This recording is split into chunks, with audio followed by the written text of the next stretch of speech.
The four Moti brothers have been released and reunited with their family. But the incident has put a renewed focus on kidnappings in the country. Today we look at how to deal with the victim's trauma and how to investigate these crimes. Joining us now is Herman Bosman, kidnapping manager from TSU International, and Strydom from the South African Police Service, as well as anti-crime activist Yusuf Abramjee. Thank you all three for joining us. I think, Yusuf, if we can perhaps start with you. We do understand that the boys have been released, but there aren't many details around what exactly transpired and how much involvement there was of the police. Just quickly highlight how serious the problem is, especially with kidnappings, and not just soft targets like the boys, but also we're seeing businessmen being kidnapped now as well. Good afternoon, Heidi. Well, first of all, the whole problem of kidnappings is not new to South Africa. It's been carrying on for some years, but most certainly it's been escalating dramatically, I would say, over the past few months. Almost by the week, we have people being kidnapped. Largely Indians, South African Indians, people of Indian origin. We have a lot of foreigners being targeted, Somali nationals, Bangladeshis, Pakistanis, Indian nationals, Chinese nationals. So it's been carrying on for some time. The big question is, are police involved and should police be involved? My view has always been that we must engage the South African Police Service. They have some well-trained hostage negotiators. They need to use their services. And even if a ransom is paid, and I'm not talking specifically of the Moti case, it's important that police be in the loop of what is happening. Now, we know many families don't want to work with the South African Police Service, and I can understand why. There's always allegations that corrupt cops are involved, that some rotten cops are aiding and abetting the criminal syndicates, and that is a worry for the families. In the Moti case specifically, Heidi, the boys were released, and yes, the modus operandi, in my view, is similar to what we've seen for the victims being released in a number of other cases. So sometimes they are dropped off a few kilometers from where they were held captive. Other times they are taken right to the other end of a city or the town to put the police off track and to put the family off track. Was the ransom paid for the Moti family? We don't know. But from my experience, many of the families negotiate quietly without the South African Police Service. They pay the ransom, and after the ransom has been paid, they don't want to engage the police service. No wonder many of these criminal syndicates get away with the cash, because the families are too scared to involve and to take the matter further. I know of a number of cases where the families just decided, we're not speaking, we pay the money, our loved one is safe, we're carrying on with our lives. There was one incident, Heidi, in Johannesburg where a victim was taken about 2 years ago. Just a few weeks ago, they tried a second attempt to kidnap this victim, which shows you how desperate these syndicates can be. And most of the attacks are not random. They are well planned, they are well executed. And as we know, we have two types of gangs. One, which is the smaller copycat gangs. I would believe similar to the one incident that we had in Benoni yesterday, where a 28-year-old Islamic scholar, a Maulana, was taken by four armed men in a 4x4 bakkie. He is still missing. We have a Mozambican national, the son of a very prominent businessman that was taken in Benoni about 4 weeks ago. He is still missing, and there are a number of other cases. So while some of the victims have been freed, a lot of them are still missing. Yeah. Heidi? Sure. Let's move over to Herman, who is in Cape Town for us.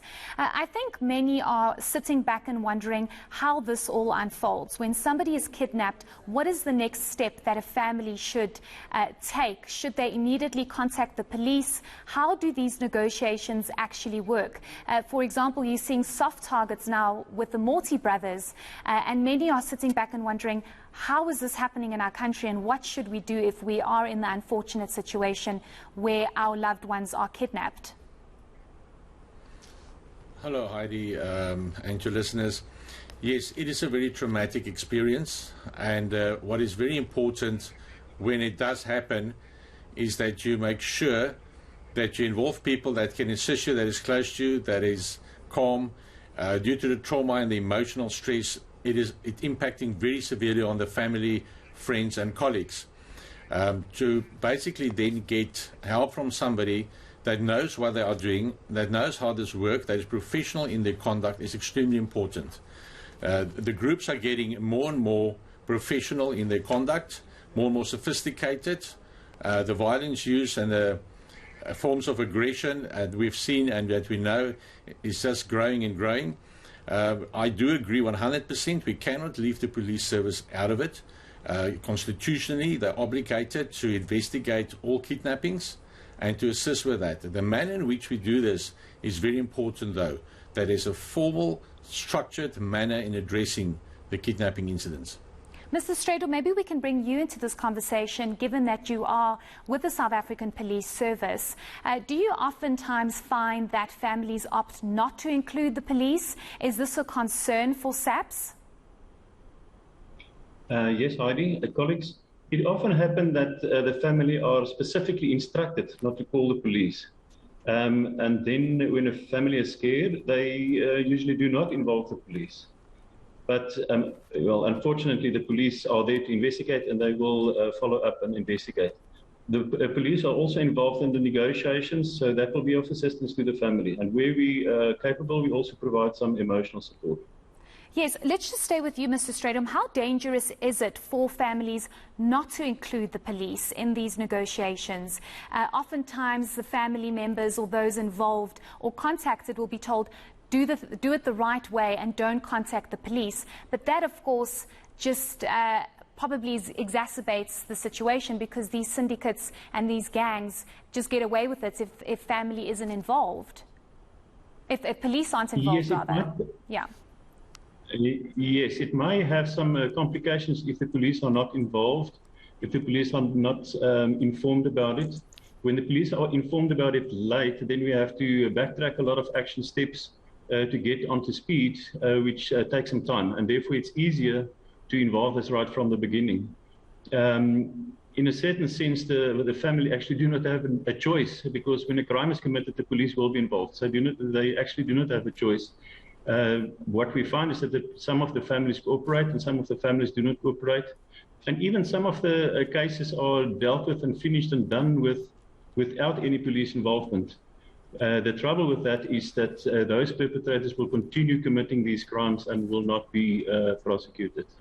Yusuf, let's go back to you. How serious is this problem, especially in South Africa?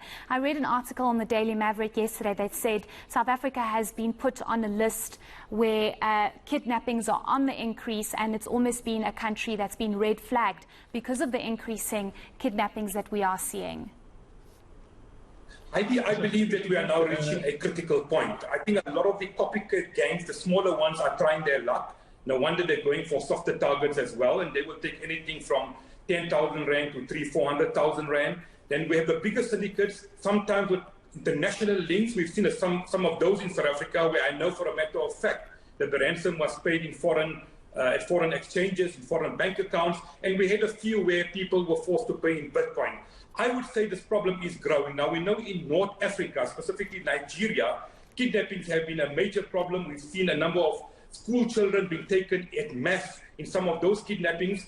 In neighboring Mozambique, we've seen a number, in fact, large numbers of kidnappings, and that has been ongoing. There have also been some syndicates from Mozambique that spilled over into South Africa, and they are still active in South Africa doing some of the kidnappings. They focus on their targets, and then they take the victims and they do their homework. So it is a growing problem. The big question, Heidi, is, are the police doing enough? I think the police are trying. I know Colonel Strydom and his team do superb work as far as hostage negotiations are concerned. And I would say, again, please involve the police and do so discreetly, do so with all sensitivities. But I think a lot of work still needs to be done. There is a special kidnapping task team that is being overseen by National Detective Services in Pretoria. They are trying. But I would say beef up the capacity of the kidnapping task team. We need more experienced detectives. We need follow-up investigations after a victim has been freed. A lot of times the investigations just fall by the wayside. And there needs to be followed through so that these people can be arrested, because the longer we allow these people to walk away with the millions of rands, they're going to keep on striking and they're going to keep on trying their luck. Sure. We've had, for example, and Herman is absolutely correct, we had some of these incidents where these people are brazen. Some of them act as police officials. We don't know if some of them are real cops. Yesterday's incident in Benoni, where the Islamic scholar, the son of a hardware owner, was taken. Some of these people had reflective jackets on. and you could see they seem to be rather well organized. So we need to really beef up our capacity as South Africa, and really we need to make sure that these people are brought to book. There have been some arrests. Some suspects, believe it or not, kingpins are out on bail. And just the other day, the alleged kingpin linked to some hijackings or rather kidnappings in Mayfair appeared in court. He was seen to be escorted by rogue policemen to the court building, and it does raise a lot of questions. Sure, so yeah. it is a growing problem, a very worrying problem. Yes, I'm worried about time. So let's just quickly go to Herman. I want to speak about the importance of the role South Africans can play in bringing about awareness when kidnappings do take place. Many were very worried specifically about the Moti brothers because they are what you call soft targets and because they were so young. But it's because of the awareness around their kidnapping that family was able to identify them and was able to call their father and the police when they were actually found. What role does social media play in these kinds of kidnappings? Well, I think first of all, the intentions are always good to try and bring in social media to assist. But to the contrary, a lot of times the information that is covered is not accurate. It can be misleading, it can endanger the lives of those taken due to the incorrectness of the information. Furthermore, also bear in mind that criminals also follow social media and media reporting. So they are also educated and they get to know what is known. They get to know what is actually being investigated, who is investigated, and what is actually in the process behind the scenes, because we educate them through the social media networks. Also, incorrect information can guide those that's investigating into the wrong directions. The best way of managing a kidnapping incident is not to involve social media at all. Yes, to have general awareness, I do agree. To have constructive discussion about this, I'm absolutely for that. But definitely not having it actively in the media as it is unfolding and being investigated. Mr. Strydom, let's quickly speak to you about the perception that SAPS and crime intelligence have been labelled as incapable of dealing with the high number of kidnappings that have been happening. Many people are watching back and thinking, what are the police actually doing to assist these families, and how is it so easy for 4 boys to be kidnapped in broad daylight on their way to school?